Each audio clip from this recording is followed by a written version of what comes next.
अस्सलामुअलैकुम। मोहम्मद अज़हर सिद्दीक अपने programme political diaries के साथ हाजिर खिदमत है। आज ज़रा इशू ज़्यादा होने हैं। जस्टिस आयशा मलिक की सुप्रीम कोर्ट के जज के तौर पर तकर्री में गुफ्तगू करूँगा और पाकिस्तान बार काउंसिल या हमारी बार एसोसिएशन का टारगेटेड रोल उस पर गुफ्तगू होगी। फिर राना शमीम के कॉन्टेक्स्ट में आपको ले जाएंगे लंदन, और अमजद चौधरी ने कुछ अच्छा काम किया है, ज़रा उस पर भी गुफ्तगू करेंगे। कुछ हाई कोर्ट और सबसे अहम इशू है वो ऑडियो लीक्स। ये मरीम नवाज़ की बात हो रही है, जिन्होंने अपना एक ग्रुप बनाया हुआ है सोशल मीडिया का, और वो मैं तो हैरान होता हूँ इस कॉन्टेक्स्ट में बैठकर। आज आपके सामने इसका पोस्टमार्टम करेंगे। आपको पता है परवेज़ रशीद जो हैं वो वज़ीर इत्तलात रहे हैं। अब सार आलम को इन्होंने लगाया था मीडिया को कंट्रोल करने के हवाले से, और आपको याद भी होगा। और ये तजियाकारों को भौंकने वाले कुत्ते कह रहे हैं, मैं नहीं कह रहा, मैं वो माज़रत के साथ लफ्ज़ का बुरा ना मनाइएगा मेरे से। और उनके जो भतीजे के लहजे की जो है ना रौनक देखें, और कमाल की बात है।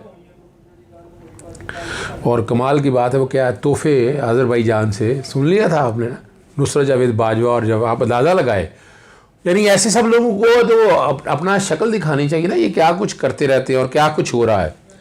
और अंकल और भतीजी आज़ादी शहाफत के चैम्पियन बने हुए सारे ही। और कुछ लोग कहते हैं कि कहाँ है वो मुनाफिक सहाफ़ती तंजीमें और वो दानिश्वर कब निकल रहे हैं और कब सड़कों पर होंगे, किस तरह एहतजाज करेंगे, कब करेंगे, कब गिरबान खींचेंगे, कब गिरबान चाक करेंगे, कब इन लोगों के हवाले से गुफ्तगू करेंगे, कहाँ आर्टिकल 19 का आईने पाकिस्तान 73 का निफाज करेंगे। और यहाँ आपके सामने है झूठ बोला जा रहा है। 5th जनरेशन वॉर और 6th जनरेशन हाइब्रिड वॉर के कॉन्टेक्स्ट में देखें बाकायदा मैनूवरिंग है। और मरीम नवाज और इस कॉन्टेक्स्ट में आप देखें ऑनलाइन रूल नहीं बनने दे रहे, पाकिस्तान मीडिया रेगुलेटरी अथॉरिटी नहीं बनने दे रही है। यही वही लोग हैं। और जो आज अभी आपने सुना कोई आपने नहीं, हामिद मीर काम बोलता है इन कामों में। तलत हुसैन का क्या काम बात है, क्यों जिक्र कर रहे हैं आप? आसमान जहांगीर का क्यों जिक्र कर रहे हैं? नुसरत जावेद बाजवा का, मुश्ताक मुनास तो आपको पता है वो अपना सियासत में जा चुका है। आपके सामने है ये सारी। वो किधर गई? वो राम खां किधर गई? भी सो गई है शायद कहीं, नींद से जाग जाएगी तो फिर ख्याल आएगा इनको सबको। ये सारे वो लोग हैं। अब सारा लोग कहाँ गया है? वो किधर है अभी वो सारा लोग? बातें करा लो बाप दादा की इन सब से। आपको जरा तारीख के झरोके में लेकर अगला मैंने मुतालबा करना है आपको। ये जो ऑडियो वीडियो पिछले दिनों लीक हुई हैं, क्या क्या बातें जंग के बारे में और उनके बारे में, नई की तरफ हम बाद में आएंगे, पहले जरा वो सुन लीजिए। जियो से खुद बात की तो उस तरह से नहीं हो रहा था। फिर मैंने मीर शकील साहब से पर्सनली बात की।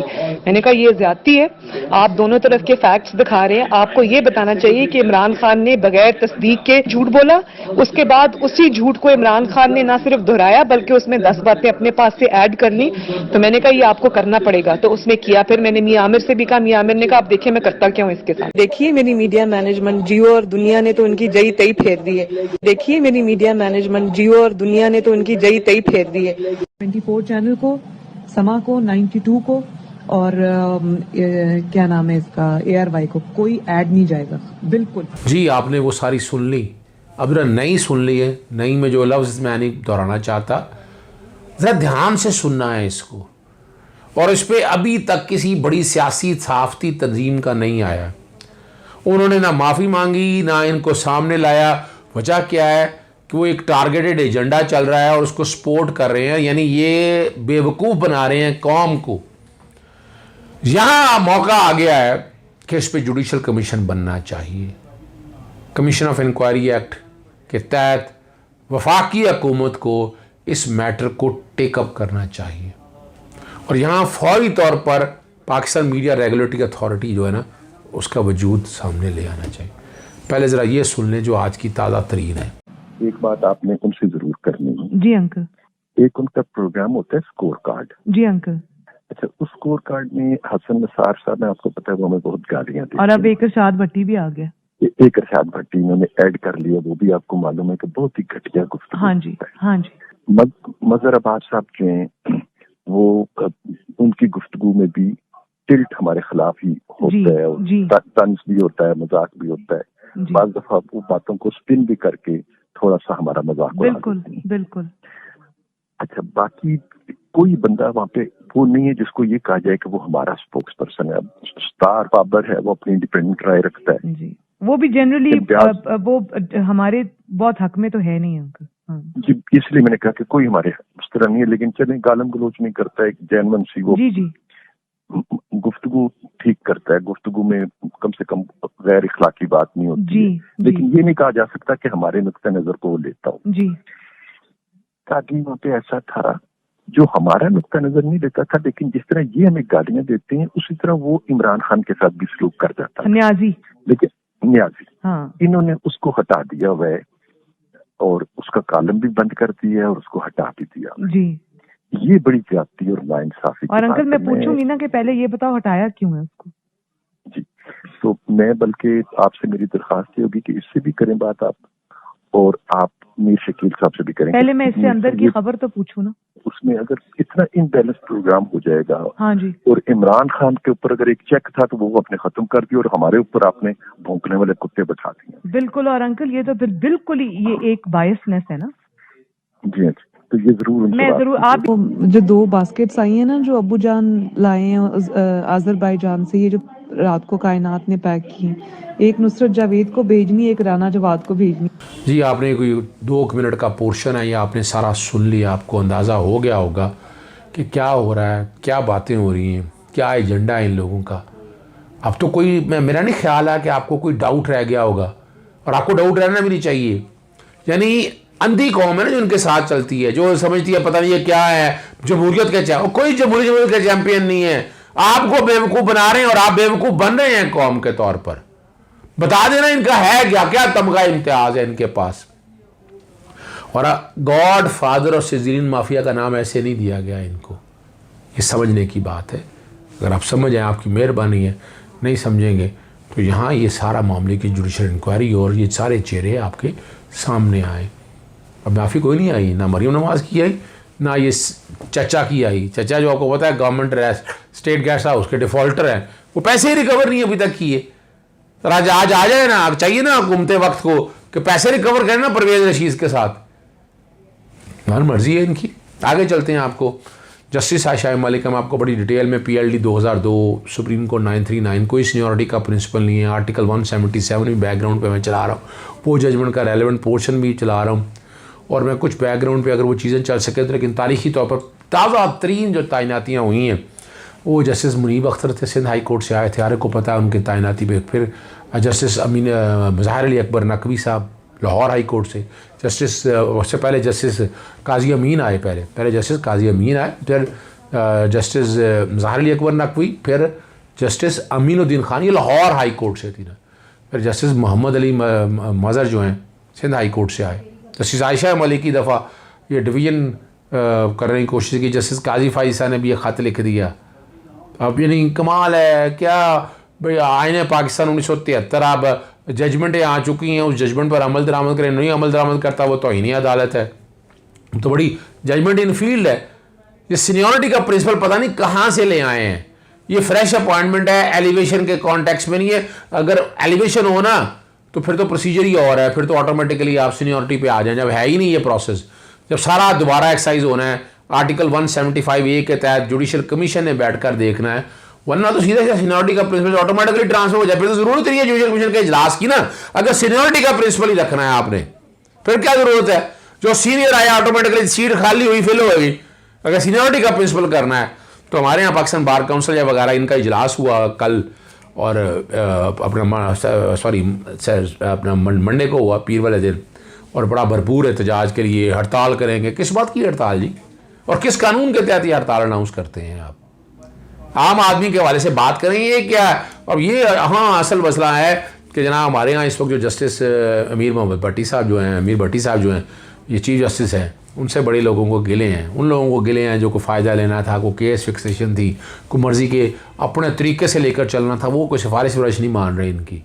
तो यहाँ हमारे यहाँ आपको पता है ना, जो वकला में तो प्रेशर ग्रुप है ना, जो अपनी मर्ज़ी के एडवांटेजेस लेना चाहते हैं, उन्हें तकलीफ़ बहुत है उन लोगों को। और वो चाहते हैं कि ये यहाँ से चले जाएं। बिहाइंड द पिक्चर, ये बिहाइंड द कर्टन जो है ना, पर्दा उठाएं तो पीछे ये बात है, और ये दुख और तकलीफ़ की बात है। ये इजाज़त नहीं होनी चाहिए इस बात की। सुप्रीम जो हमारा जुडिशल कमीशन है, उसका काम है वो बैठकर फैसला करे।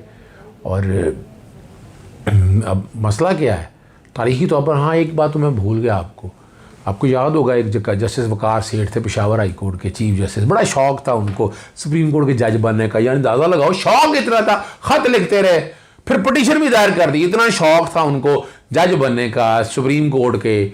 जब इसको किसी को तमा और लालच हो तो उसको तो वैसे ही नहीं है, और वो इस दुनिया से चले गए हैं, मैं क्या गुफ्तगू करूं, लेकिन आपको पता होना चाहिए वहाँ। और उन्हें जो फैसले किए, जहाँ हमारे यहाँ टेररिस्ट और ये सो कॉल्ड लिबरल और लाल इनकलाब के हामी थे ना जस्टिस वकार सेठ साहब, अभी भी काफ़ी लोग यहाँ बैठे हुए हैं सहाफ़ती तंजीमों में, वैसे भी सारे जो लाल इनकलाब के हामी हैं, जिन्हें दीन शीन आता कोई या दीन दिखावे के लिए बताते हैं, और असल में एजेंडा जो है वो ये तय कर रहे हैं।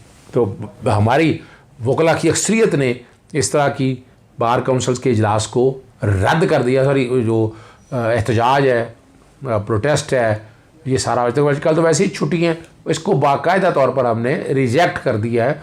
हम नहीं इस बात को मानते आईना पाकिस्तान, और जो अगर ऐसी बात है तो तरमीम पाकिस्तान पीपल्स पार्टी और नून लीग की तरफ से आई है आर्टिकल 177 में तरमीम के कॉन्टेक्स्ट में, मैं कई दफ़ा जिक्र कर चुका हूँ, बैकग्राउंड पे चला भी चुका हूँ, छोड़ें इस बात को, लेकिन ये रिकॉर्ड की चीज़ें जो आप सब लोगों को पता होनी चाहिए, जो आपकी समझ और बूझ भी होनी चाहिए। मैं कोशिश ये करता हूँ कि आप तक ये सारी चीज़ें रख दूँ। प्रोग्राम चूँकि लंबा हो जाना है, मैं ज़्यादा बात नहीं करना चाहता, मैंने गुफ्तगू और भी कई करनी थी लेकिन टाइम कम है।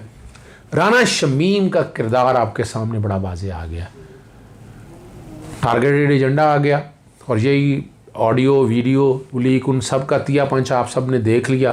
क्या होना है, अभी तक अंसार अब्बासी को राना शमीम ने कोई नोटिस नहीं दिया कि आपने मेरी मर्ज़ी के बगैर क्यों जाना, ना ही चार्ल्स गुथरी को जो बैठे हुए वहाँ पर लंदन में।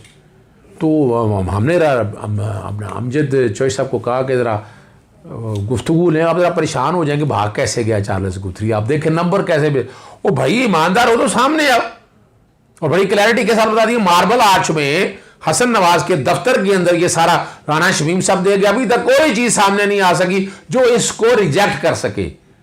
और अपना और राना शमीम मार्बल आर्च में मैरियट होटल में ठहरे, और वही नवाज शरीफ का करीबी लोगों का वो मस्कन है, वहीं पर ठहराते हैं उन लोगों को। और आप यहीं से मैं बड़ी तफसीली बात कर चुका हूँ, और इरफान हाशमी साहब ने बड़ी मेहनत के साथ ये सारी चीज़ें सामने आपके ले आए हैं। चाहते हैं अमजद चौधरी साहब की तरह। अस्सलाम वालेकुम नाज़रीन, जैसा कि आप जानते हैं कि 7 जनवरी को जज राना शमीम के केस का फ़ैसला होना है। इसी सिलसिले में हमने कल रात एक बार फिर चार्ल्स गुथरी से रब्ता करने की कोशिश की। जैसा कि बताया जा रहा था कि वो हॉलीडे पे हैं, तो उनका नंबर अभी भी जो है डिस्कनेक्टेड आ रहा था।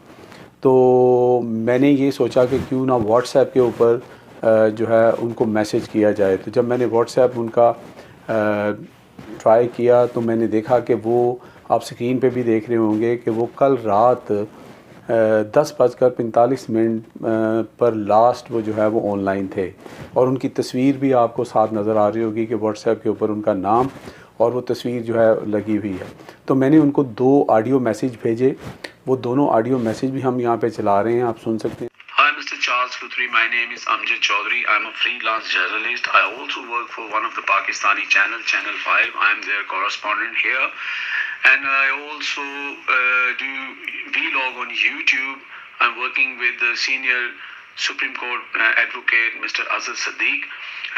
So my purpose to sending you this voice note, because your story is a hot cake in Pakistan and also here in UK, and you know that I'm talking about the story which is regarding to Justice Rana Shamim.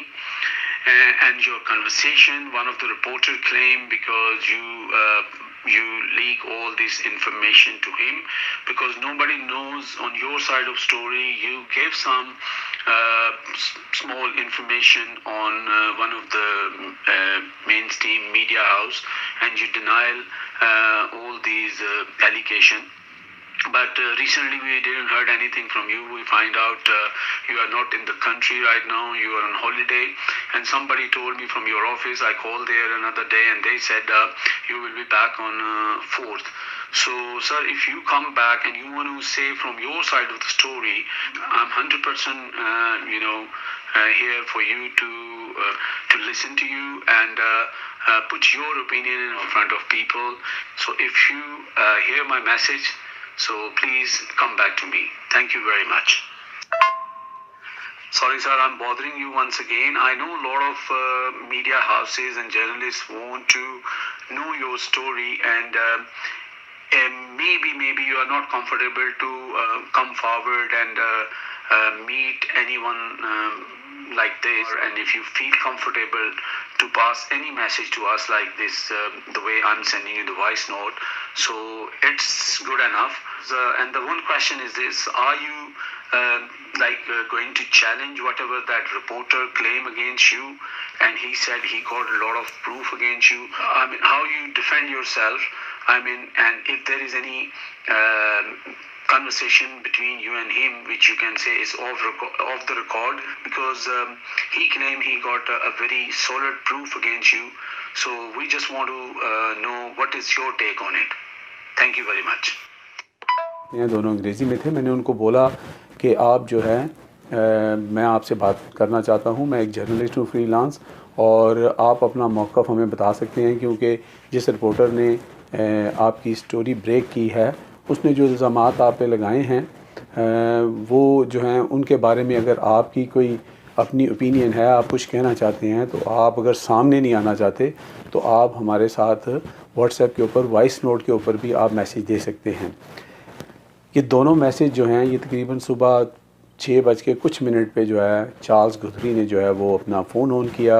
आप देख सकते हैं, आपको दिखा रहे हैं हम पे एक साइड पे ब्लू हो गया, लेकिन उन्होंने ये मैसेज यहाँ पे नहीं सुने। जब उन्होंने देखा, क्योंकि मेरे व्हाट्सएप के ऊपर जो है वो मौलाना रूमी की तस्वीर लगी हुई है और साथ उनके जो उनका कोड है वो है, तो उनको शायद अंदाज़ा हो गया होगा। अलबत्ता उन्होंने, हम आपको बताएंगे कि कैसे आप वहाँ से बग़ैर सुने आप उसको किसी और जगह पे कोई अपने दोस्त के, भाई के, वाइफ के, वालदा के फ़ोन में, उसी में अपने ही फ़ोन में उसको मैसेज को शिफ्ट करके तो आप ये मैसेज सुन सकते हैं। तो जो शख्स आपको मैसेज भेजने वाला है उसको ब्लू टिक एक तो नज़र आएगा, लेकिन सुना है कि नहीं सुना इसका उनको पता नहीं लगेगा। लेकिन मुझे इस बात का उस वक्त यकीन हो गया, चार्ल्स गुथरी ने मेरे दोनों मैसेज सुन लिए हैं, क्योंकि कुछ देर बाद जब मैंने दोबारा उनका व्हाट्सएप ट्राई किया तो मुझे बड़ा इंकशाफ हुआ कि आप देखें कि व्हाट्सएप के ऊपर उन्होंने अपनी तस्वीर भी गायब कर दी, और उसके साथ उनकी जो टाइमिंग आ रही थी, टाइमलाइन आ रही थी कि वो कितने बजे हुए थे या दोबारा कब होंगे, वो भी उन्होंने क्लोज़ कर दिया। फिर मुझे एकदम से ख्याल आया कि कहीं मुझे चार्ल्स गुथरी ने ब्लॉक तो नहीं कर दिया। तो मैंने एक दोस्त को कहा कि तुम यहाँ पे अपॉइंटमेंट मांगने की कोशिश करो। जब उसने मैसेज किया तो हम हैरान हो गए कि 2:47 पे उसने मैसेज किया और विदिन 1 मिनट उसको जवाब आ गया कि yes business is open, you welcome. फिर ये यकीन हो गया कि यहाँ दाल में कुछ काला नहीं, पूरी दाल ही काली है। चार्ल्स गुथरी, नवाज़ शरीफ, मरियम नवाज़ और मुस्लिम लीग नून का पूरा कैंप जो है वो बुरी तरह एक्सपोज हो गया। और उसके साथ साथ राना शमीम साहब की वफ़ादारी, उनकी ईमानदारी, उनकी सच्चाई और बीवी से किए हुआ वादे का भांडा भी जो है वो भी बीच चुराए आके फूटा। अब तो इस सारी बात में सिर्फ एक ही अभाम रह जाता है कि हो सकता है कि 7 तारीख को इस्लामाबाद हाई कोर्ट के अंदर अचानक चार्ल्स गुथरी जो है वो हाथ में सारे डॉक्यूमेंट्स पकड़ के और वहाँ पे पहुँच जाएँ। ये ख्वाब तो हो सकता है दीवाने का, लेकिन इसमें सच्चाई और हकीकत नज़र नहीं आती। अब इन सारी चीज़ों का मकसद क्या है? मकसद ये है कि चार्ल्स गुथरी जो हैं वो छुपते फिरते हैं। वो जो उन्होंने एक बड़क लगाई थी कि मैं तो जनाब कोर्ट तक आ जाऊँगा, तो ऐसा नज़र नहीं आ रहा। और मेरे बड़े सिंपल और जो हैं सादे से सवाल थे, जो हर इंसान का राइट है कि वो अपना मौक़िफ़ देना चाहता है, लेकिन उन्होंने बजाय इसके मुझे वो जवाब देते या इग्नोर करते, उन्होंने, वो कहते हैं ना होशियारी चालाकी की, वकील तो वो हैं, तो उन्होंने ये होशियारी चालाकी की और उनका भांडा जो है वो बीच चुराए फूट गया। अब आप यहाँ से अंदाज़ा लगा लें कि जिस रिपोर्टर ने ये स्टोरी की है और जो वो क्लेम कर रहे हैं कि कैसी कैसी बातें उन्होंने की, और इसके अलावा भी उन्होंने काफ़ी बातें की होंगी, शरीफ ख़ानदान के बाकी राज भी शायद उगल दिए हों, और कौन कौन सी बातें की होंगी हमें क्या पता। लेकिन इस वक्त तक की जो सूरत हाल है उसमें चार्ल्स गुथरी जो हैं वो छुपते नज़र आ रहे हैं, भागते नज़र आ रहे हैं, या तो उनको किसी ख़ास ग्रुप ने मना किया है। लाजमी बात है जिनकी तरफ से उन्होंने अटेस्टेशन की थी, यानी कि मियां नवाज शरीफ के ग्रुप से भी उनको मना किया जा सकता है। एक बहुत बड़ा जो है वो मीडिया हाउस है, उनके साथ काफ़ी अच्छे मरासम हैं, उनसे भी मना किया जा सकता है। फ़ोन तो उन्होंने बंद किया हुआ था, लेकिन वो अपने व्हाट्सएप के ऊपर अभी तक जो है वो यूज़ कर रहे थे, चल रहे थे। लेकिन आज सुबह से उन्होंने व्हाट्सएप तो अपना रखा हुआ है अभी, लेकिन उनकी टाइमलाइन नज़र नहीं आ रही है, प्लस उन्होंने अपनी पिक्चर भी चेंज कर रही है। और ये सारी चीज़ें हम आपको यहाँ पे दिखा रहे हैं। तमाम सबूत हमारे पास हैं, जो मैंने आपको स्टोरी बताई है क्या हुआ है, तो इससे आप ख़ुद अंदाज़ा लगा लें कि चार्ल्स गुथरी जो है वो कहाँ पे स्टैंड करते हैं। और ये जो स्टोरियाँ घुमाई जा रही हैं, कभी मैरियट होटल के अंदर, कभी इस तरफ, कभी उस तरफ, और वो जो जर्नलिस्ट जाके ये सारी चीज़ें कर रहे हैं, उसके पीछे क्या मकासद हो सकते हैं। अलबत्ता 7 तारीख को फ़ैसला होने वाला है, लेकिन चार्ल्स गुथरी की तरफ से आई डोंट थिंक सो कि किसी किस्म की कोई भी ज़िम्मेदारी जो है अभी तक कबूल की गई है। ना तो उन्होंने इस चीज़ को अभी तक कंडेम किया है, और ना ही वो सामने आके उन्होंने कोई बात की है। तो इस लिहाज से देखा जाए तो ब्रेक करने वाले रिपोर्टर की स्टोरी जो है उसको ही तकवीत मिलती है, और वही अभी तक का सच है। जी, आपने अमजद चौधरी साहब से तफसीली गुफ्तगू सुन ली। अब राना शमीम के पास जगह कोई नहीं ठहरने के लिए, तो और तसाफ़ी तंजीमें सो कॉल जो हैं वो लगी हुई हैं कि इनको भी आर्टिकल 19 वायलेट किया है। आर्टिकल 204 पढ़ लें, कंटेम्प्ट ऑफ कोर्ट, सेक्शन 3 पढ़ लीजिएगा कंटेम्प्ट ऑफ कोर्ट सेक्शन। मैं कोशिश करूँगा ये बैकग्राउंड पे सारे चल जाए। आर्टिकल 19 मादर पिदरजादी की इजाज़त नहीं देता है, तो इसलिए तौहीन अदालत है। परेशान क्यों है, जब झूठी खबर दी है तो भुगतना भी चाहिए आप लोगों को। इजाज़त चाहूँगा। अस्सलाम वालेकुम, अल्लाह हाफ़िज़, पाकिस्तान जिंदाबाद।